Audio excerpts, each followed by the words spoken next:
大家好啊！歡迎嚟到學在呢度財經人頻道嘅快市5分鐘。今日7月1號夜晚嘅7點30分，同大家做一做快閃。原因係咩呢？因為啱啱喺1個鐘頭度，內地咧就公布咗大部分嘅車企嘅6月份嘅銷售嘅數字啊，咁所以同大家即刻咧嚟一個快閃啊，咁俾大家做定一個咧係聽日朝頭早嘅部署嘅啊。差嘅數據啊，尤其是咧俾大家睇睇咧比亞迪嘅數據嚟睇嘅話咧，係基本上咧就真係咁多個月以來咧真係最差嘅。原因係咩咧？佢今個6月份銷量喺減價嘅情況之下，只係錄得382565部啊！咁呢個數字咧就比起上個月咧382476部嚟計嘅話咧，係只不過多咗大概係100部度嘅啫。咁即係話基本上咧係0.幾個%嗰個增長，基本上係冇增長。咁呢個咧係一個好差嘅一個數據嚇。咁如果係計同比嚟計嘅話，就比起去年嘅同期嚟計嘅話咧，都仲有升大概12% 左右嚇。咁都係算係一個差嘅嚇。1至6月份嘅整體嘅累積嘅數字咧，係大概咧係同比係升咗大概33% 左右嚇。咁市場咧亦都係關注翻。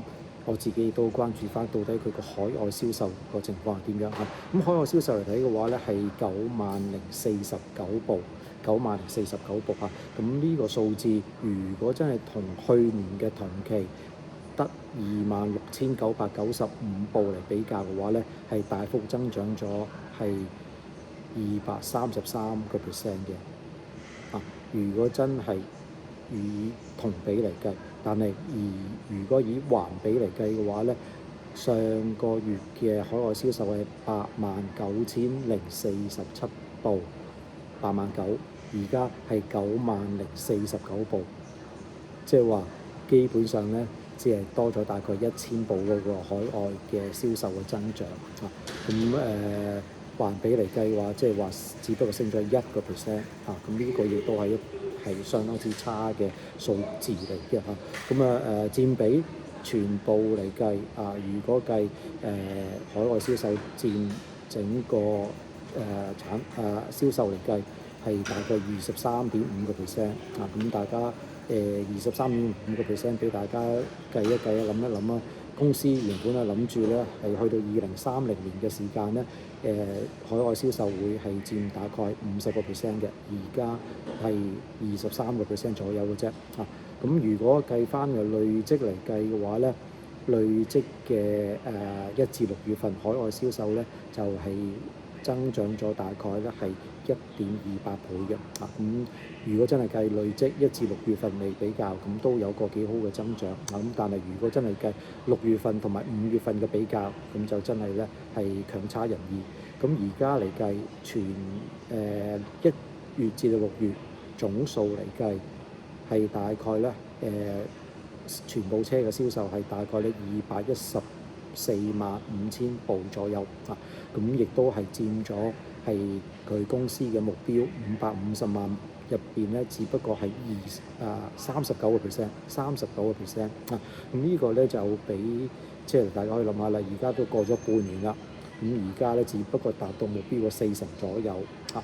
下半年咧要追60%，睇下有冇機會啦啊。咁下半年真係睇下到底旺季出翻嚟之後啊，咁可唔可以帶動到下半年先至追翻條數啊？如果純粹真係睇翻上半年嘅數字嚟睇嘅話咧，係尤其是咧呢2個月係完全咧就真係唔合格啊。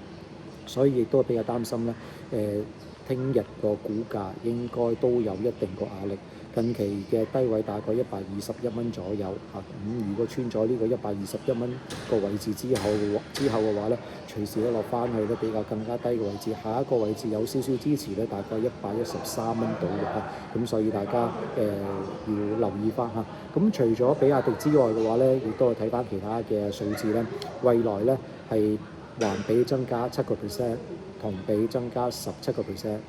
理想環比係跌咗11%，同比係下跌咗24%，即係理想仲差啲嘅表現啊。咁啊，小鵬嚟計嘅話咧，係環比增加咗3%，同比增加咗224%啊。如果吉利嘅極氪咧，係同環比係跌咗12%，同比亦都係跌咗16%。吉利個極氪亦都係差嘅啊。零跑係最好嘅啊。咁啊環比升咗係7%，同比係升咗138%。再睇埋咧，小米得25,000部，環比係跌咗11%，同比係升咗1.5倍啊。